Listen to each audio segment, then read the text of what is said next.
Most Christians today assume that when Jesus spoke about God, he was referring to the same being worshipped by the religious authorities of his time.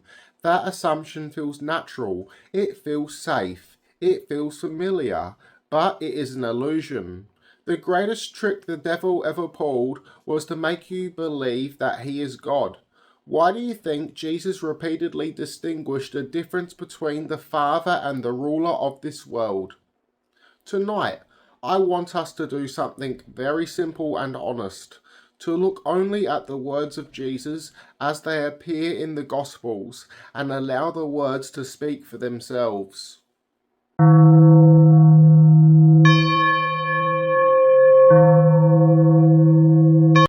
Jesus says in John chapter 18 verse 36, "My kingdom is not of this world."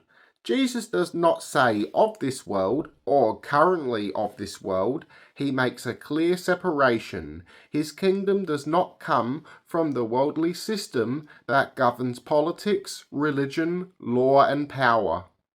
That alone should make us pause.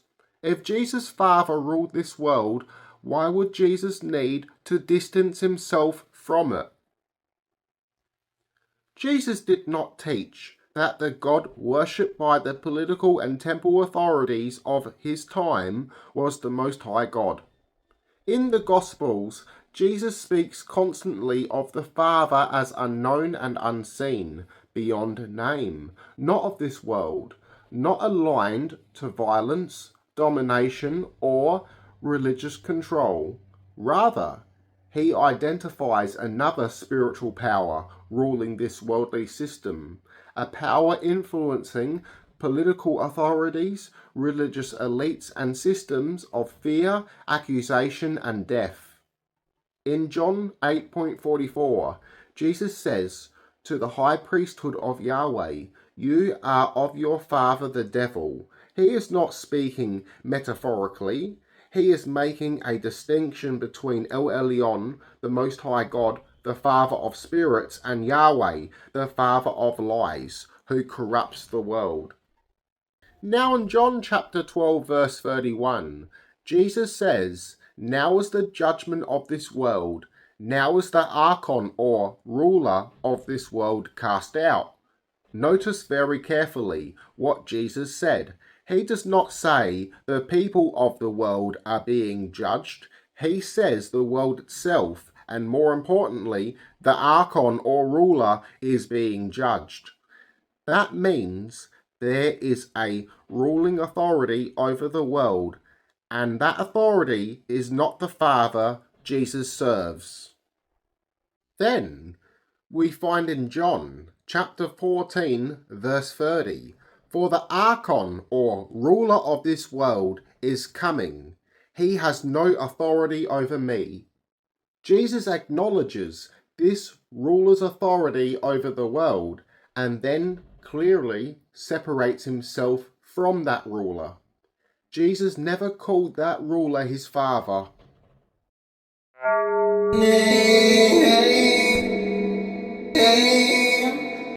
Now we come to one of the most uncomfortable passages in the Gospels. In John 8:42, Jesus says to the religious authorities that worship Yahweh, "If God were your father, you would love me." And in 8:44, Jesus goes further and says, "You are of your father, the devil." Jesus is making a theological statement. Their father is not the same.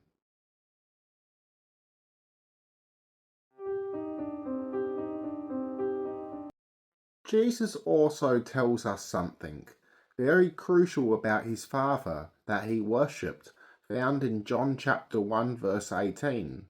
"You have never seen a God, the only begotten God, who was in the bosom of the Father." Now it can translate to, "You have never seen God, the only begotten God, who was in the bosom of the Father," as sometimes within translations they leave words untranslated.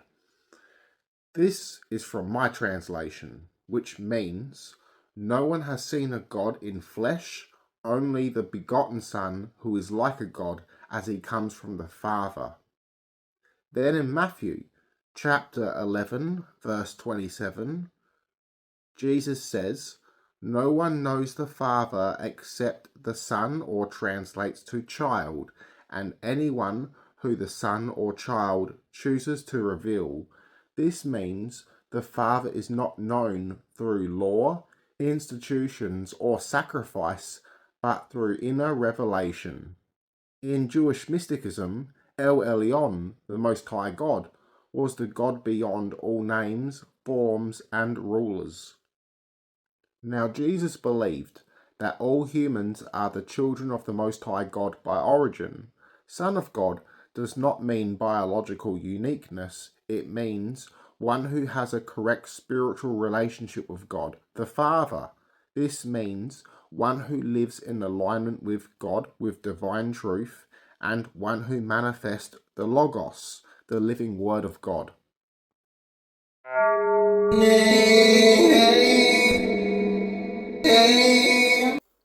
Jesus constantly opposed a religious system of his time, such as in Matthew 9:13, Jesus says, "Go and learn what this means. I desire mercy and not sacrifice." Jesus does not say, "My Father desires sacrifice." He says, sacrifice is not what God desires. Within Jewish mystic beliefs, El Elyon rejected blood sacrifices that was conducted by the Yahwist priesthood. Now we find in the Gospel of Matthew chapter 23, Jesus condemns the religious authorities for placing heavy burdens on the people, loving power and status, and using God's name to dominate others. Now, if Jesus' Father established a system of domination, fear, and sacrifice, why does Jesus oppose it at every turn?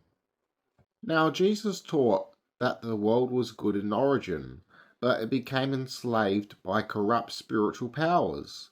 These powers rule through violence, law, accusation, and death. Now, this all aligns with Gnostic and Jewish mystic understanding that fallen angels, archons, and pagan gods are the same category of beings, cosmic rulers who demand worship and rule through domination.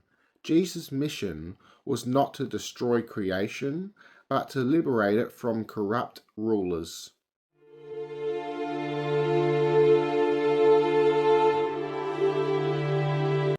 In John 10:10, Jesus says, "The thief comes only to steal and kill and destroy.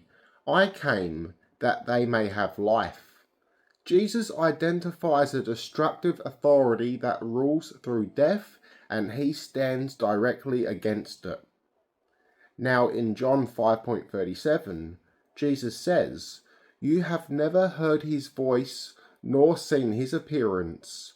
Jesus again insists that the Father has not been seen nor heard directly.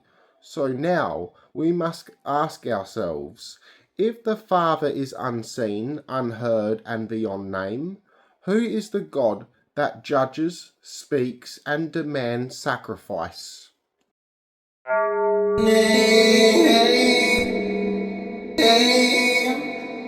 Jesus answers this without naming him directly. He calls him the ruler of this world, the father of lies, the adversary, Satan, the devil, the authority being judged and cast out. Early Jewish and Christian mystics gave this ruler a name. They called him the Demiurge, not the ultimate God, not the Most High, but a lesser ruler, governing the world through fear, law, accusation, and domination. This is not foreign to the Gospels. It is exactly the power Jesus opposed. Hello, this is Michael Clark with the Gospel Union, and the question is the God of the Old Testament and the God of the New Testament the same God?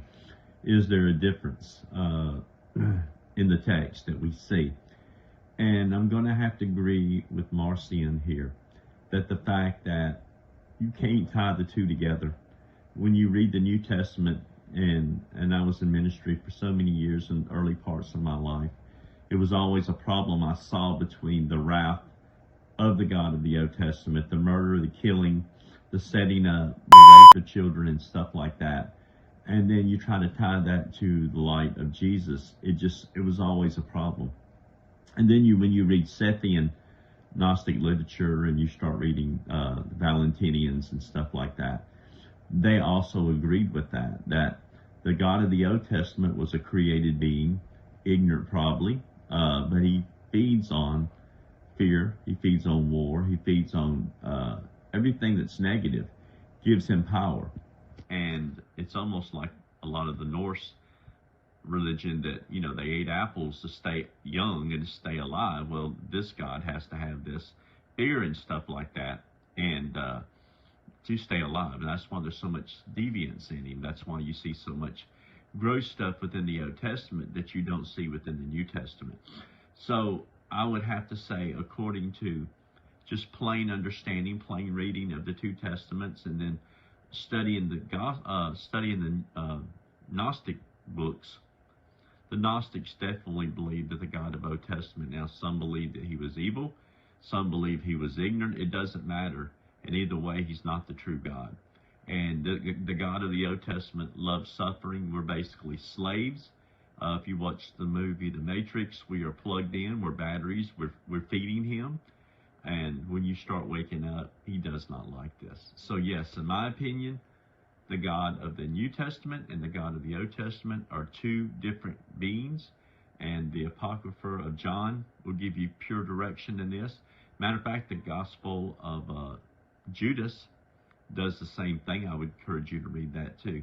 So in my opinion, no, they're not the same God at all. Thank you and have a great day.